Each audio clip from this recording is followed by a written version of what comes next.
She said it with a smirk. If I win, you owe me a date. And if I win, you owe me more. I laughed then.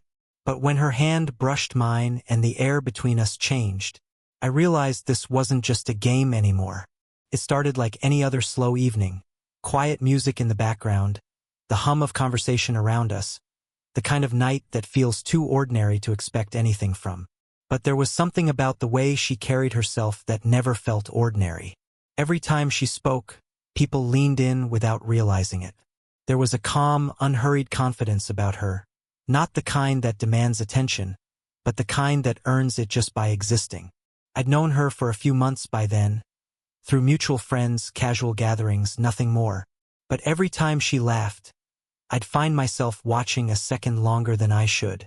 She wasn't like anyone my age. She didn't compete for space in a room.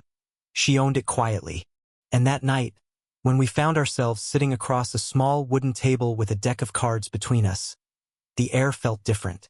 "Feeling lucky tonight?" she asked, her voice low, warm, with a trace of amusement curling at the edge of every word. I shrugged, trying to sound casual. "Depends what I'm playing for." That was all it took. A flicker of intrigue in her eyes, a slow, almost dangerous smile. She reached forward, shuffled the cards effortlessly, her bracelets clinking softly. "Then let's make it interesting." I should have known she meant trouble the way she said it, measured, deliberate.